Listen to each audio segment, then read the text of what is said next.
Hola, buenos días a todos. Mi nombre es Beatriz Santos, soy profesora de la Universidad de Salamanca y también me acompaña Marina García, que es investigadora. Las dos trabajamos en el Instituto de Biología Funcional y Genómica, de un centro mixto entre el Consejo Superior de Investigaciones Científicas y la Universidad de Salamanca. Saludamos a todos los que estáis conectados, que sois muchos institutos de distintos sitios de España, y agradecemos especialmente la presencia y el trabajo de vuestros profesores para poder conectar a esta charla. Esta charla va a tener dos partes. La primera parte un poco relacionada con qué es la ciencia y cómo funciona la ciencia, que la voy a dar yo, y la segunda parte en la que ya vamos a hablar un poco de un tema concreto de estudio, que es el campo de trabajo de Marina García. En primer lugar, hay que poner de relevancia que la ciencia es esencial para avanzar en cualquier sociedad y que está y forma parte de nuestro día a día. Se ha avanzado mucho en temas de salud, en temas de comunicación, en materiales, y realmente, si pensamos, detrás de todos estos avances está la investigación científica, que va a conducir en el fondo a mejorar nuestro bienestar.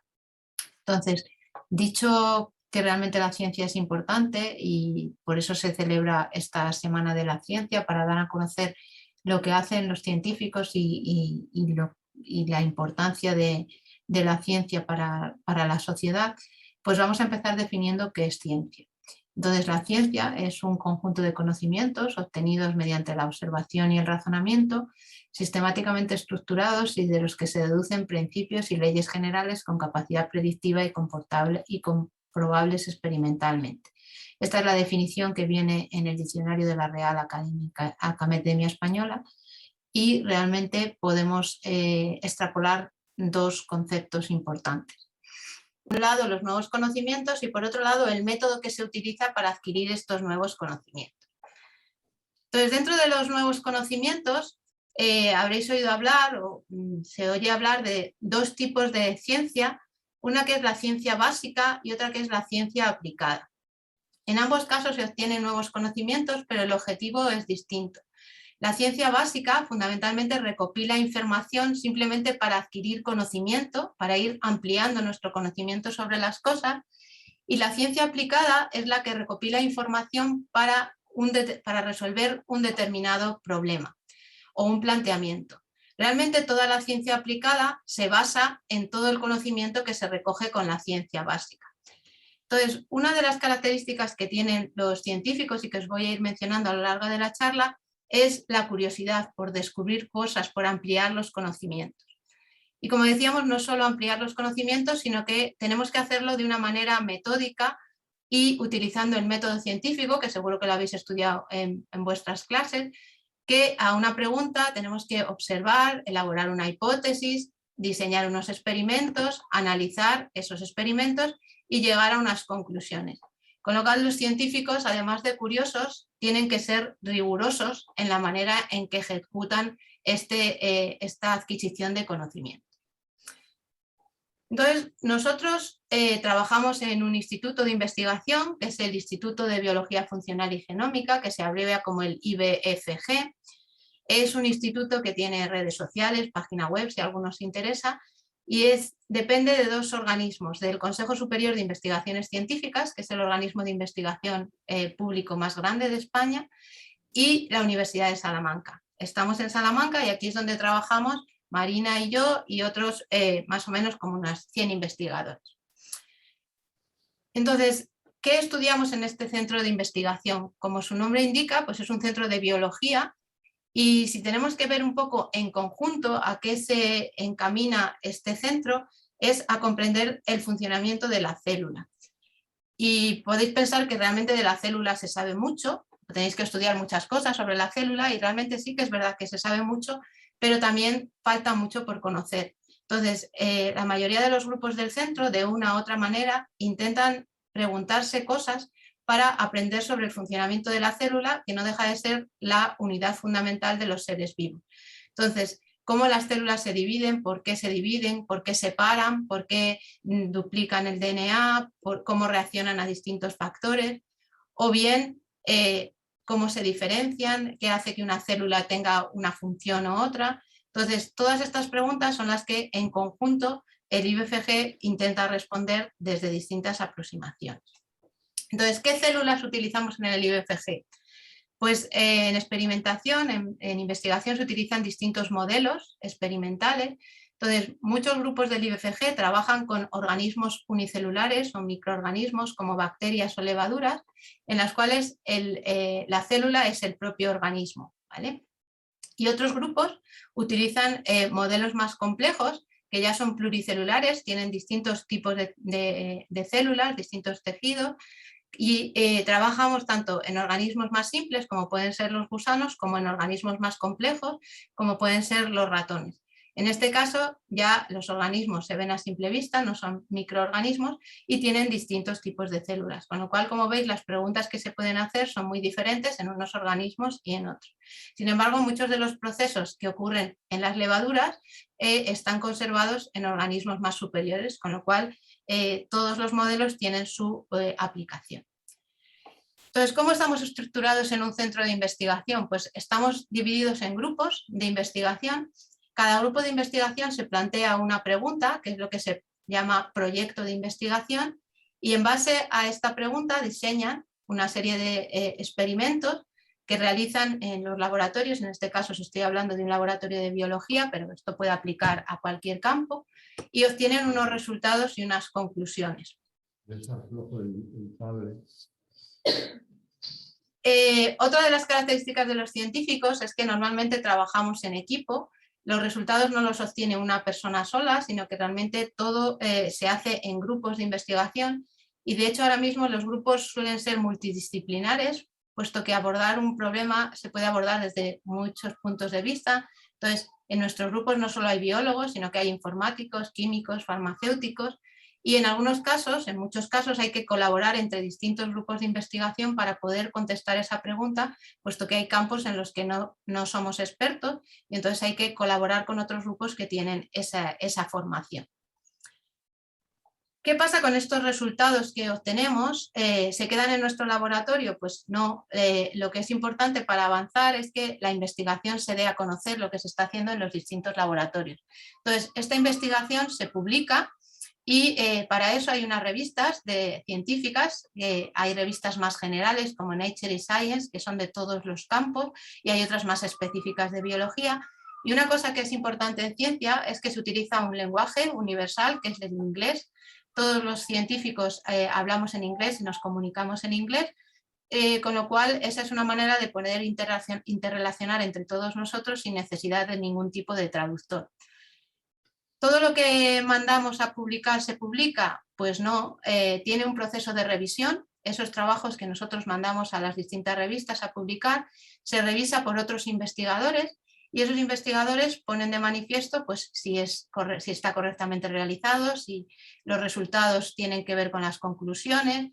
Esto es lo que se llama peer review, y una vez que ha tenido lugar esa revisión, entonces es ya cuando aceptan o no el artículo y ya se publica en la revista.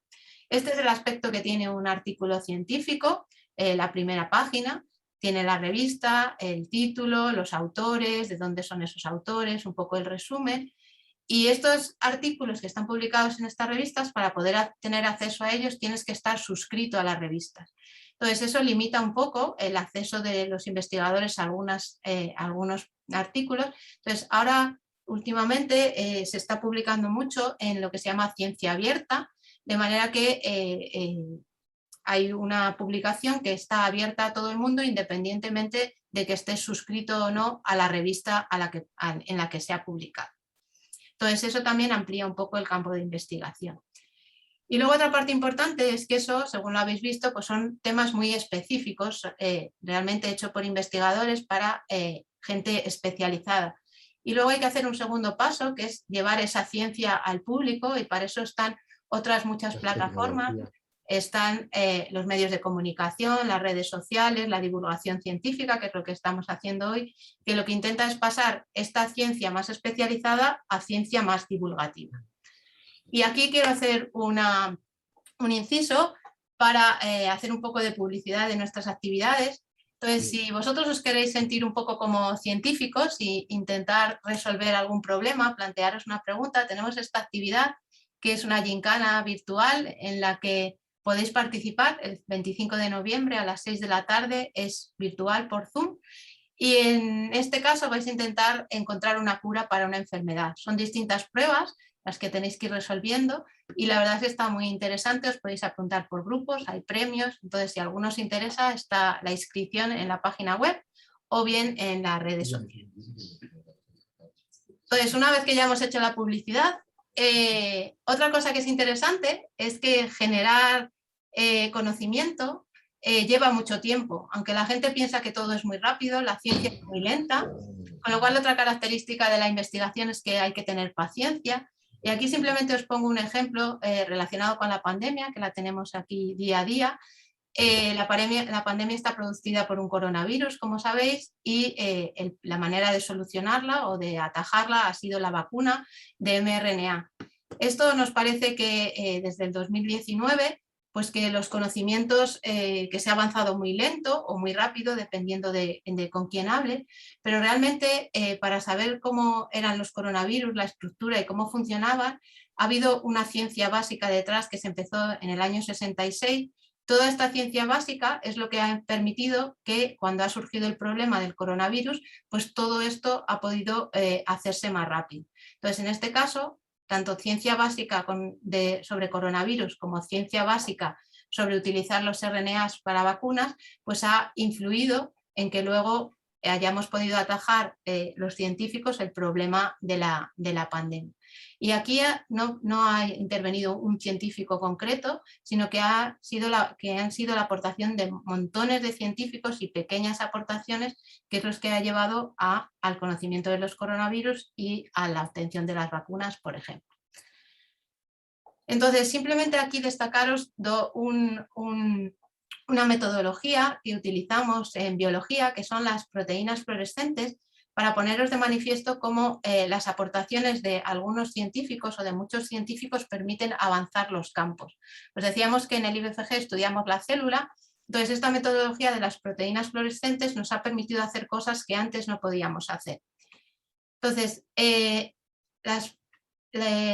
campo surgió porque un investigador ya en los años 60, es este investigador que tenéis aquí, Simon Mura, trabajando en medusas, se dio cuenta que había medusas que realmente eran fluorescentes y se hizo la pregunta, bueno, ¿y por qué esas medusas brillan y otras medusas no brillan? Y esa investigación le llevó a descubrir una proteína, que es una proteína que florece con color verde cuando se irradia con luz ultravioleta. Es la proteína que se llama Green Fluorescent Proteins y que en el campo nuestro se conoce como la GFP. Unos años más tarde, este investigador y todo el grupo que hay detrás de él se hizo la pregunta de, bueno, si las medusas son fluorescentes, ¿podríamos hacer otros organismos fluorescentes? ¿Podríamos usar esto como algún tipo de marcaje?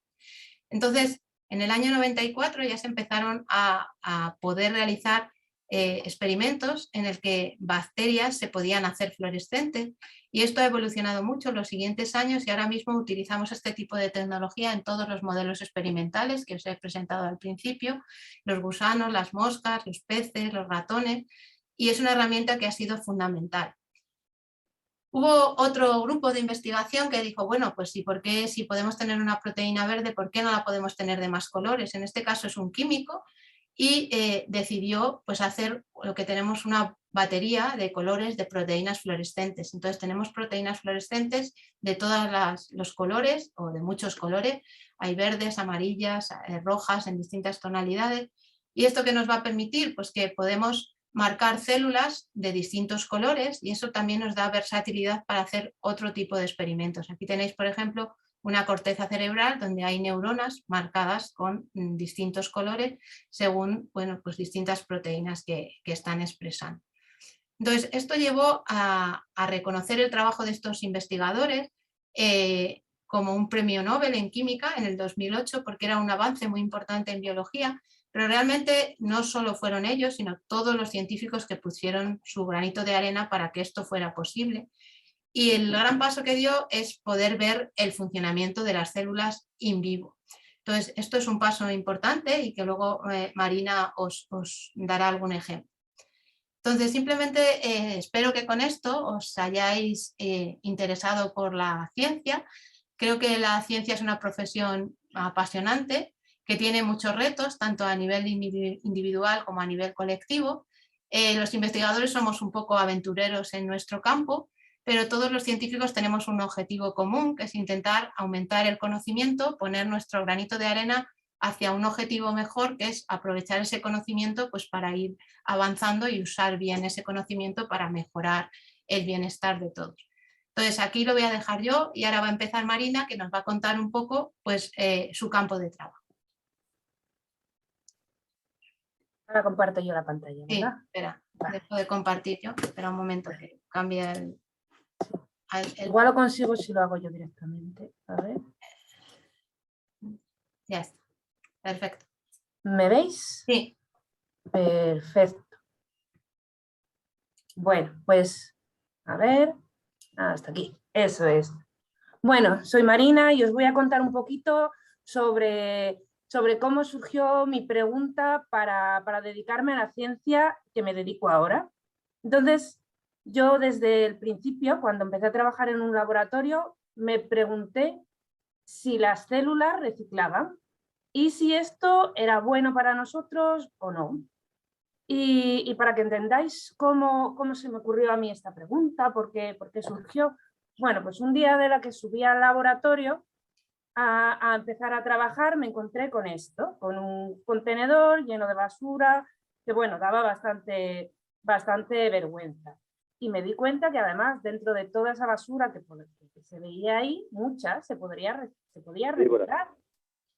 Y claro, subía yo muy indignada porque pensaba, bueno, si en la naturaleza sabemos que los animales también reciclan, por ejemplo, no solo este perrito que es tan mono y va a llevar estas botellas a la papelera, sino hay muchos ejemplos en la naturaleza de animales que reciclan, como los escarabajos peloteros que utilizan los excrementos de los elefantes para hacer sus casas, o incluso los pulpitos, que son capaces de vivir dentro de las botellas que se encuentran en el mar. Esto no quiere decir que tiremos botellas al mar, no se pueden tirar residuos al mar, ¿vale?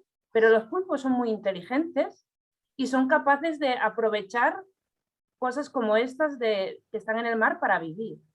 Y luego, quizá el ejemplo máximo o más extremo de reciclaje es el de los cangrejos ermitaños. Estos cangrejos ermitaños aprovechan las conchas de otros animales para vivir y lo aprovechan de tal manera que tienen su cuerpo modificado para vivir dentro de las conchas de otros animales, con lo cual en el mundo animal existe un claro ejemplo y muy extendido de reciclaje. Sin embargo, yo de la que subí a la facultad me encontré aquello. Entonces pensé, bueno, pero si es que en realidad nosotros lo tenemos bastante sencillo, con coger los desperdicios que tenemos y echarlos al contenedor adecuado, pues ya el sistema de recogida selectivo de basuras de nuestras ciudades se encargan de dirigirlo apropiadamente al punto limpio, con lo cual no nos debería ser tan complicado reciclar para tener nuevos productos de otros viejos. Y tras todo este camino de ideas y de pensamientos profundos, decidí empezar a buscar y entender cómo si nuestro organismo celular era capaz de reciclar, si nosotros podíamos reciclar. Y si alguien puede reciclar en nuestro organismo, probablemente sean las células, que son capaces de hacer muchísimas cosas. Y para investigar esto, pues tuve que empezar a hacer un viaje para llegar al nivel celular. Entonces empecé a mirar dentro de mí, y no dentro de mí, mucho más dentro, más hacia el interior. Y como sabéis, nosotros estamos formados por aparatos y sistemas, esto lo habrán contado 1000 veces en clase. Cada aparato y sistema está formado por órganos y los órganos a su vez están compuestos por tejidos. Pues es en estos tejidos ahí donde encontramos las diferentes células. Y la célula, como nos ha contado también Beatriz, pues es la unidad básica de vida. Las células son capaces de hacerlo todo por sí mismas, tanto en un organismo como nosotros, que tenemos muchas células diferentes, o en un organismo en el que hay solo una celulita, un organismo unicelular. Y son capaces de hacerlo todo porque están muy bien organizadas. Las células tienen un núcleo, que es el cerebro, que es el centro de mando de todas las células. El núcleo es capaz de controlar todo lo que pasa, es como el policía de la célula. Luego también tienen el retículo endoplasmático, que es la fábrica en la que se producen todos los componentes celulares. Incluso se pueden producir componentes que vamos a enviar a otras células, con lo cual el retículo endoplasmático es una fábrica muy potente y muy importante dentro de la célula. Pero esta fábrica no sería nada si no tuviera un sistema de distribución. Y para eso, dentro de nuestras células, tenemos el aparato de Golgi, ¿vale? El aparato de Golgi es capaz de gestionar todos los recursos y enviarlo donde haga falta. Pero todos estos procesos que tiene la célula necesitan energía para llevarse a cabo. Y como bien sabéis, o si no os lo contarán seguramente pronto, las mitocondrias son las encargadas dentro de la célula de generar energía para que todo funcione como es debido. Son muy importantes para la célula. Pero también, que no se nos olvide, que existe un orgánulo que es capaz de desechar todos los productos que están dañados o que ya están muy gastados dentro de la célula. Y ese orgánulo son los lisosomas, que los vamos a llamar el punto limpio de la célula. Bueno, células, este es el dibujito típico que todos vemos en los libros de texto, más o menos, pero como bien sabéis, existen muchos tipos de células. Tenemos neuronas en el cerebro que nos ayudan a pensar. Tenemos eritrocitos en nuestra sangre que son capaces de llevar el oxígeno y el CO2 a todos nuestros tejidos. Tenemos las células del hígado que se llaman hepatocitos, las células que almacenan la grasa que nos sobra de cuando comemos demasiado. Incluso tenemos unas células que a mí me gustan mucho porque me parecen muy bonitas, que son los condrocitos, que son las que forman el cartílago de nuestras orejas. Bueno, pues como Bea os había comentado, os ha contado la historia de las proteínas fluorescentes. Pues nosotros en el laboratorio, para conseguir ver estas células, tenemos que marcarlas con estas proteínas fluorescentes. Y así podemos ver las neuronas, que como veis aquí están muy ramificadas y dentro están marcados los puntos limpios de la célula, los lisosomas. También podemos ver los hepatocitos, que son estas células que tienen dos núcleos azules y luego se ven los puntos limpios, los lisosomas en rosita y un montón de puntos verdes. Esos puntos verdes, que son GCP, como nos contaba Bea, esos son la grasa que tienen estas células del hígado. Que como veis, cuando miramos a los hepatocitos, a los adipocitos, las células que guardan la grasa, son unas grandes bolas verdes, tan llenas de grasa. Sin embargo, cuando miramos esa proteína verde puede usarse para marcar otras cosas. Y en los condrocitos, que los tenemos aquí arriba a la izquierda, vemos los núcleos en verde, hemos cambiado el color. Y otra vez podemos ver en rosita los lisosomas, el punto limpio de la célula. Y no es que yo sea muy fan del punto limpio, bueno, sí lo soy muy fan. Para mí, mi orgánulo favorito es el lisosoma. ¿Pero por qué? Porque tras haber hecho un gran estudio y con mi pregunta en la cabeza de me quiero dedicar a saber cómo recicla las células, pues descubrí que los lisosomas son muy importantes para el reciclaje celular. El reciclaje celular se llama autofagia, es un nombre así un poco que viene del latín, que significa comerse a sí mismo. Pero bueno, porque es que decir reciclagia no sonaba tan bien, por eso se llama autofagia. ¿Cómo funciona este reciclaje dentro de las células? Pues fíjate, funciona muy parecido a lo que hacemos nosotros cuando reciclamos productos. Bueno, pues dentro de las células, cuando se nos han gastado los orgánulos o las proteínas, cuando ya no van a funcionar bien, lo que se hace es tirarlas a una papelera. Bueno, pues en la célula, estas moléculas, este material dañado o gastado, se va a introducir dentro de un autofagosoma.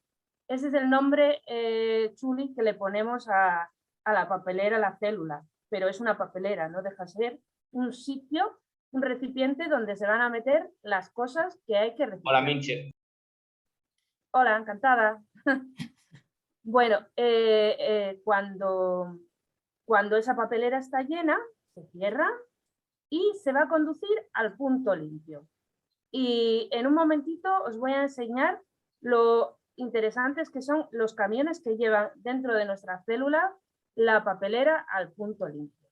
Bueno, pues en el punto limpio, en el lisosoma, esa papelera va a entrar dentro y el punto limpio va a cortar y va a reciclar todo lo que venía dentro del autofagosoma. Esto tiene todos nombres muy definidos, se llama autolisosoma, pero no es muy importante. Lo importante es saber que la papelera dentro del punto limpio va a ser reciclado y nos va a producir nuevas piezas recicladas que nuestras células las van a utilizar para hacer de nuevo más proteínas nuevas o nuevos orgánulos. Las células son muy inteligentes y saben reciclar tan bien que utilizan todos sus productos. Bueno, pues ahora os voy a presentar al camión de las células. Bueno, el camión de recogida de residuos de Salamanca es así. En cada ciudad tenemos algo muy parecido, pero dentro de nuestras células tenemos algo súper chulo. Es esto de aquí. Este que es como un señorito que se llama proteína motora. Esa proteína motora, os lo vuelvo a poner. Esa proteína motora va a coger a la papelera y la va a llevar por la carretera de la célula hasta el lisosoma, hasta el punto limpio. ¿Vale? Pues ya veis, ahora cuando veáis un camión de la basura, podéis pensar en cómo son los camiones de nuestras células, que son mucho más simpáticos. Hacia adelante vamos. ¿Y para qué sirve este reciclaje celular? ¿Para qué sirve la autofagia? Bueno, pues la autofagia es muy importante para que estemos sanos, para mantener nuestra salud. ¿Por qué? Bueno, porque la autofagia nos ayuda a degradar productos dañados. Por ejemplo, durante el envejecimiento o en alguna enfermedad neurodegenerativa de nuestros abuelos, como el Alzheimer o el Parkinson, se acumulan cosas que no se han podido degradar. Y entonces acumular muchas cosas dentro de nuestras células produce que estas células no puedan funcionar y se mueran. Con lo cual, que tengamos un reciclaje activo es muy importante para prevenir estas enfermedades neurodegenerativas o que están asociadas al envejecimiento.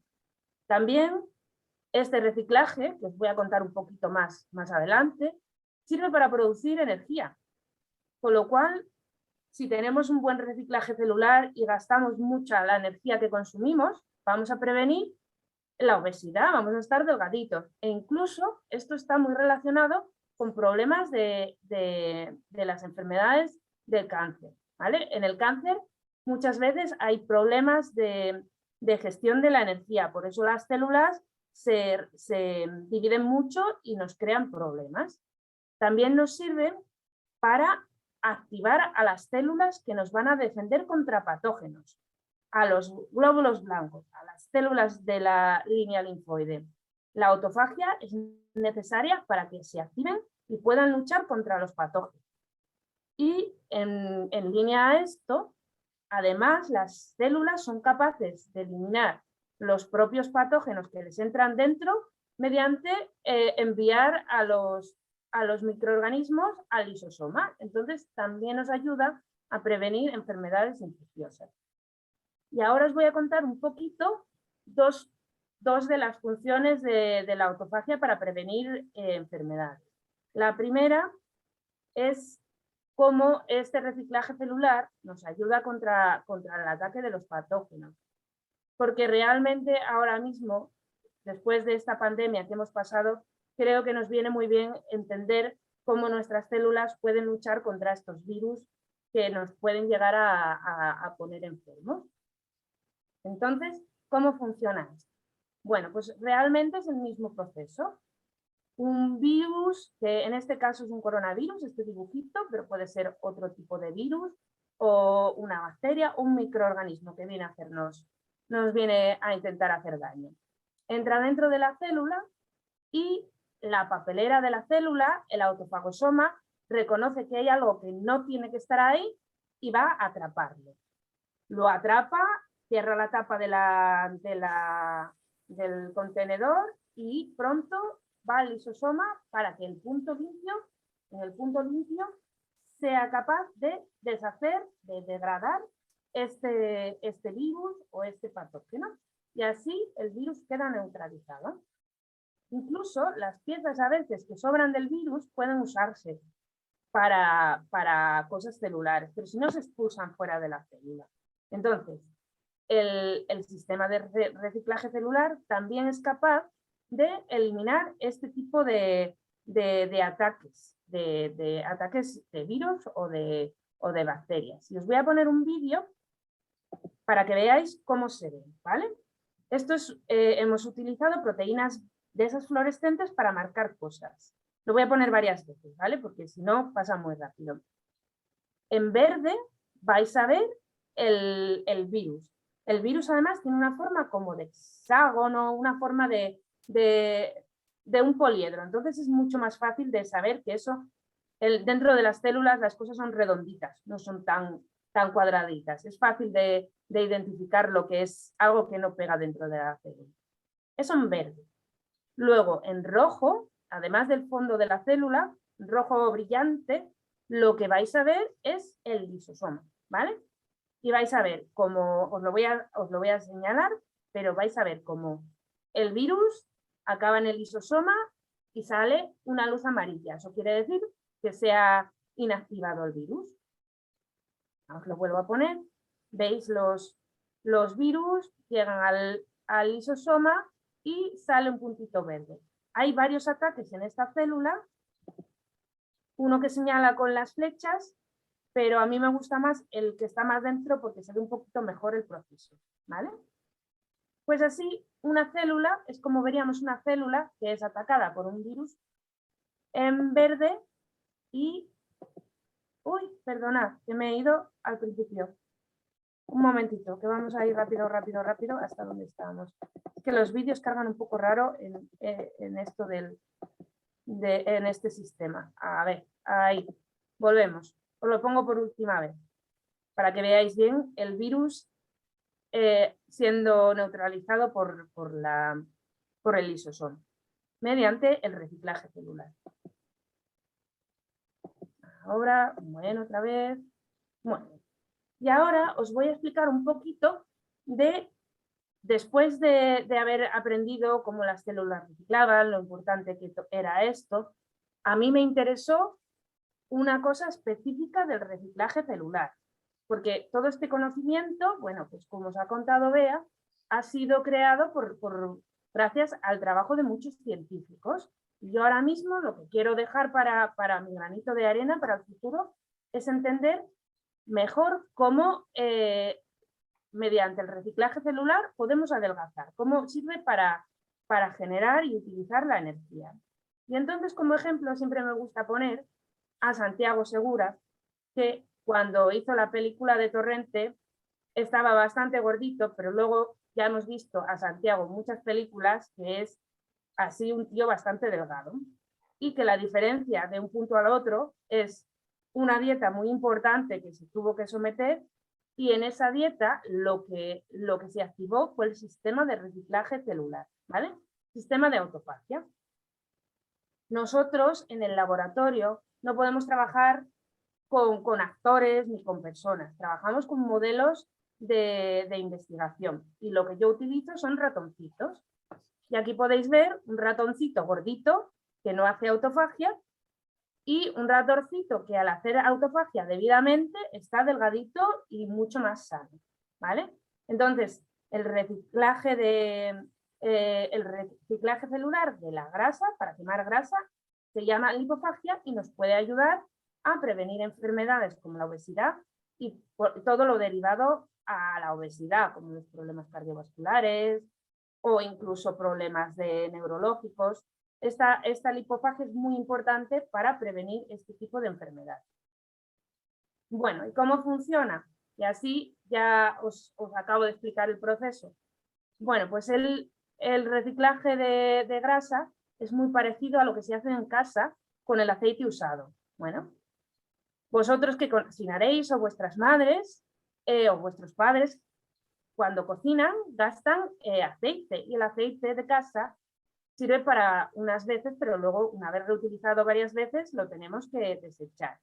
Entonces, la manera de desecharlo es, lo pones en tu botella, en una botella, y luego lo pones en el contenedor de reciclaje de aceite. Pues dentro de nuestro cuerpo pasa más o menos lo mismo. Cuando comemos, toda esa energía que nos sobra, que no hemos quemado haciendo ejercicio o haciendo nuestras actividades diarias, se va a acumular y se acumula en el Michelin o en el tejido adiposo que veis aquí. Eso sería como la botella de aceite. Una vez que hay la botella de aceite o nuestro tejido adiposo es muy grande y ya es antes de comer y tenemos hambre, pues estas papeleras celulares van a coger un trocito de la grasa, ¿vale? Que es lo mismo que hacemos cuando enviamos la botella de aceite al contenedor de reciclaje. Bueno, pues estas papeleras van a ir al punto limpio mediante los camiones celulares que ya hemos visto, y dentro del punto limpio, lisosoma, estos trocitos de grasa se van a hacer mucho más pequeñitos en productos muy pequeñitos que son los ácidos grasos, y estos ácidos grasos los va a utilizar la mitocondria para generar energía.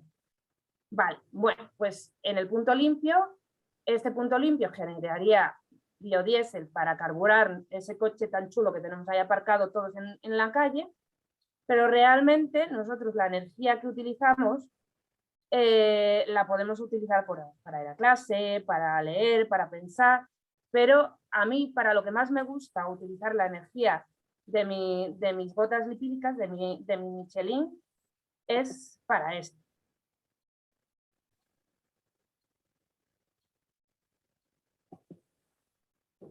Bueno, pues hasta aquí sería cómo nuestro organismo es capaz de utilizar esa grasa que tenemos almacenada para producir energía. Y a eso es a lo que me dedico yo en el laboratorio. Estudio este reciclaje celular para ver cómo puedo prevenir enfermedades como la obesidad, como el hígado graso, incluso para prevenir enfermedades neurológicas, todo eso. Y ahora que ya sabemos lo importante que es reciclar, pues solo dejaros un pensamiento general. Como bien sabéis, el planeta está sufriendo de un sobrecalentamiento global. ¿Y qué podemos hacer para cuidar al planeta? Bueno, pues ya que sabemos que nuestras células reciclan muy bien, tenemos que empezar a reciclar nosotros igual de bien para cuidar nuestro planeta. Y bueno, pues espero que os haya gustado todo esto que os he contado, y estoy a la espera de que me hagáis un montón de preguntas respecto a esto o lo que os apetezca.